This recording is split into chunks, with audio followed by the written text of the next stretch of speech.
देखिए question number 113, ये भी बहुत अच्छा क्वेश्चन है। इसमें क्या होने वाला है बच्चों, सबसे पहला नंबर तो आप देखिए, इस तरह से दिया हुआ है बेंजीन रिंग, और बेंजीन रिंग से जुड़ा हुआ है, ठीक है, बेंजीन रिंग से जुड़ा हुआ है। देखिए यहाँ पर 5, तो एक CH2 में बना लेता हूँ, और CH2 4 बार ऐसे लिख देता हूँ, और COCl है, ठीक है, ऐसा है कुछ। अब उसके बाद जो है COCl है, और साथ में लिया हुआ है AlCl3। तो आपको पता है AlCl3 क्या करेगा, इस क्लोरीन के द्वारा लोन पेयर लेगा, लुईस एसिड है, और ये बॉन्ड यहाँ से ब्रेक हो जाएगा।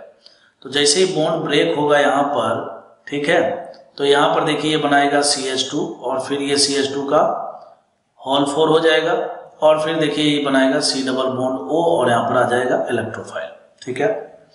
अब हमें पता है कि इस बेंजीन रिंग के द्वारा देखिए इस CH2 से हाइपर कंजुगेशन हो रहा है, ठीक है, और हाइपर कंजुगेशन से यहाँ पर इलेक्ट्रॉन डेंसिटी बढ़ रही है।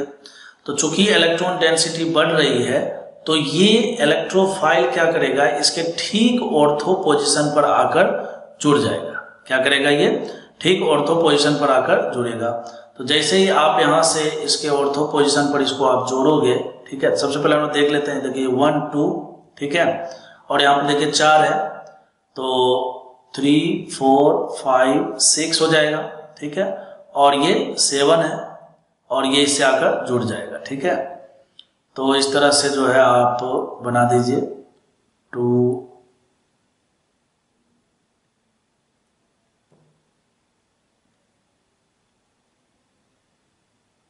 ठीक, ऐसे करके बना दीजिए। चलिए बहुत बढ़िया।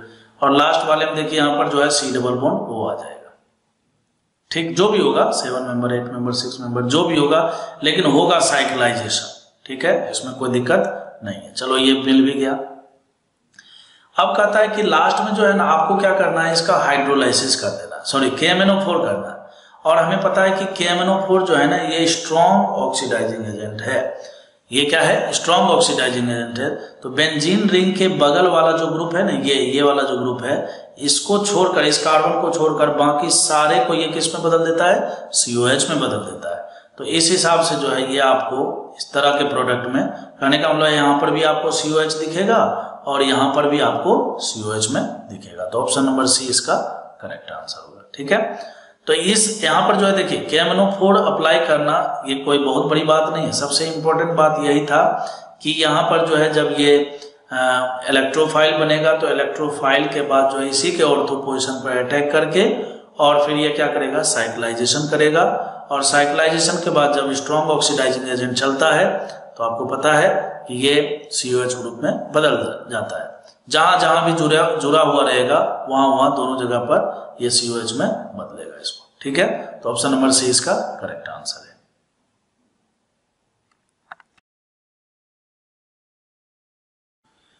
देखिए क्वेश्चन नंबर 114 क्या कहता है, इस तरह से दिया हुआ है, और यहाँ पर एक R अननोन ग्रुप लगा दिया है, ठीक है, और फिर यहाँ पर देखिए HNO3 पर H2SO4, आपको पता है कि ये नाइट्रेटिंग एजेंट है, ठीक है, तो NO2 प्लस के रूप में इलेक्ट्रोफाइल मिलेगा, और ये इलेक्ट्रोफाइल को इस ऑर्थो और पैरा पोजीशन पर अप्लाई किया हुआ है, ठीक है। और कहता है कि बताइए कि कौन सा ग्रुप, कहता है in the above reaction ortho para ratio will be highest when, है ना, कौन सा यूज किया जाए तो आपको इस तरह के प्रोडक्ट मिलेंगे। देखिए यहाँ पर क्या है कि जैसे मान लीजिए CH3 ग्रुप आप लेते हो, ठीक है, CH3 ग्रुप लेते हो, तो CH3 ग्रुप लेने से क्या होगा, एक तो ये बहुत छोटा ग्रुप है, सबसे पहला नंबर तो एक तो छोटा ग्रुप है। छोटा ग्रुप लेने से फायदा ये है कि ये कम से कम, जैसे देखिए यहाँ पर जब CH3 लेंगे तो ये रिपल्सन जो है ना कम से कम क्रिएट करेगा, किसके रिस्पेक्ट में, अगर आप ये ले लीजिए, ठीक है, ये ले लीजिए, ये ले लीजिए, ठीक है, जैसे जैसे ग्रुप बड़े होते जाएंगे, यहाँ पर रिपल्सन बढ़ता जाएगा, ठीक है। एक तो लॉजिक नंबर 1 है। दूसरा नंबर ये है कि अगर इन चारों R में देखिए ये एक इलेक्ट्रोफाइल है, ठीक है, और इलेक्ट्रोफाइल है तो ये जुड़ना चाहेगा उस कार्बन से या उस पोजीशन से जहां पर इलेक्ट्रॉन डेंसिटी ज्यादा से ज्यादा है, ठीक है। तो अगर आप इन चारों में गौर करके देखिए, तो इसके पास अल्फा हाइड्रोजन कितना है, 3 है, इसके पास अल्फा हाइड्रोजन 2 है, इसके पास अल्फा हाइड्रोजन क्या है, इसके पास अल्फा हाइड्रोजन 1 है, और इसके पास अल्फा हाइड्रोजन तो है ही नहीं, ये केवल प्लस आई इफेक्ट लगाएगा। समझ में आ रहा है क्या? और हमें पता है कि बेंजीन रिंग में अगर आपको इलेक्ट्रॉन डेंसिटी बढ़ानी है, ठीक है, तो या तो आप रेजोनेंस के थ्रू जाइए या फिर आप हाइपर कंजुगेशन के थ्रू जाइए। रेजोनेंस के थ्रू जो है सबसे ज्यादा इलेक्ट्रॉन डेंसिटी बढ़ती है, फिर हाइपर कंजुगेशन से बढ़ती है। तो हाइपर कंजुगेशन में भी उससे ज्यादा बढ़ेगी जिसके पास अल्फा एच ज्यादा होगा।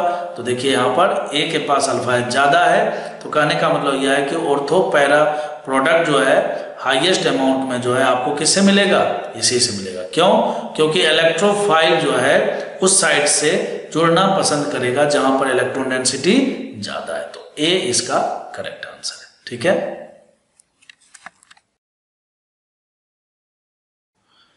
देखिए क्वेश्चन नंबर 115।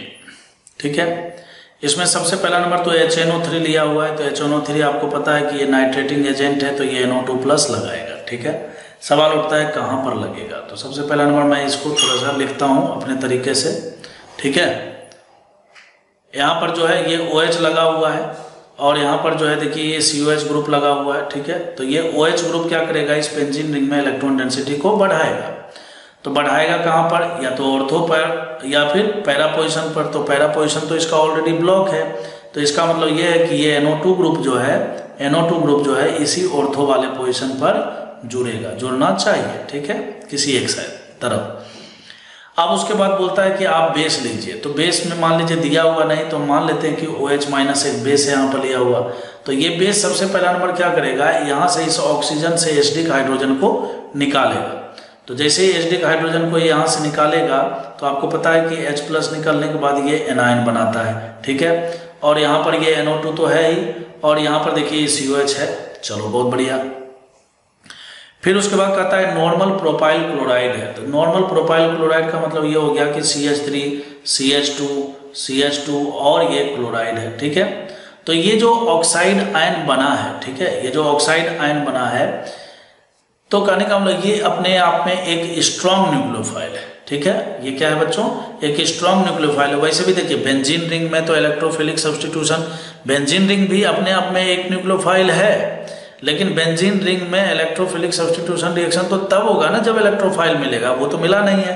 तो ये O- स्ट्रॉन्ग न्यूक्लियोफाइल है, तो ये डायरेक्ट जो है इसके ऊपर अटैक करेगा और SN2 अटैक करके यहाँ से इस क्लोरीन को रिमूव कर देगा। तो अगर आप गौर से देखिएगा तो यहाँ पर जो है आपको इस ऑक्सीजन के साथ जो है 3 कार्बन आप इस तरह से जोड़ दीजिए। ठीक है, फिर उसके बाद देखिए यहाँ पर NO2 ग्रुप हो गया और यहाँ पर जो है COH ग्रुप हो गया। चलो बहुत बढ़िया, यहाँ तक हमने देख लिया।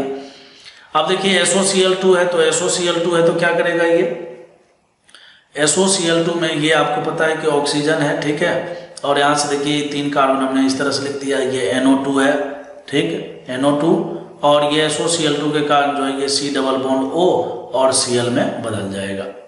ठीक, फिर उसके बाद देखिए यहाँ पर क्या दिया हुआ है? इसके बाद दिया हुआ है कि इथाइल डाइथाइल एमीन लिया हुआ है। ठीक है, तो यहाँ से देखिए हमने आपको बताया था कि ये अमोनिया डेरिवेटिव है। ठीक है, तो जब भी अमोनिया डेरिवेटिव जो है इस तरह से इस एसाइल क्लोराइड के सामने आ जाए, ठीक है, तो आपको क्या करना है? यहाँ से HCl को रिमूव कर देना है, हाइड्रोजन यहाँ से और क्लोरीन यहाँ से, और इसको आप जोड़ दीजिए। तो जब आप जोड़ोगे तो देखो आपको प्रोडक्ट के रूप में मिलेगा इस तरह से, ये ऑक्सीजन है और इससे 3 कार्बन इस तरह जोड़ दीजिए। फिर उसके बाद जो यहाँ पर बच्चों ये C डबल बॉन्ड O और ये N और इसके साथ इथाइल, और यहाँ पर भी इथाइल जुड़ जाएगा। चलो बहुत बढ़िया। अब उसके बाद यहाँ पर जो है NO2 भी लगा हुआ है। चलिए और आगे बढ़ते हैं। फिर लास्ट में कहता है NO2 और H2PD कर दीजिए, मतलब हाइड्रोजिनेशन कीजिए। तो जब आप इसका हाइड्रोजिनेशन करेंगे, है ना, जब आप इसका हाइड्रोजिनेशन करेंगे तो हाइड्रोजिनेशन में क्या होने वाला है बच्चों? ये जो NO2 ग्रुप है ना, ये जो NO2 ग्रुप है ये बदल जाएगा किसमें? NH2 में बदल जाएगा, और ये एमाइड का जो है रिडक्शन H2PD के द्वारा, H2 निकल के द्वारा नहीं हो पाता है। ठीक है, तो आपको जो है पहचानना है, इस ऑक्सीजन के बगल में 3 प्रोपाइल ग्रुप और उसके ठीक बगल में NH2 होना चाहिए, और ऑक्सीजन के ठीक सामने वाले में देखिए ये है, तो ऑप्शन नंबर B इसका करेक्ट आंसर होगा। ठीक है।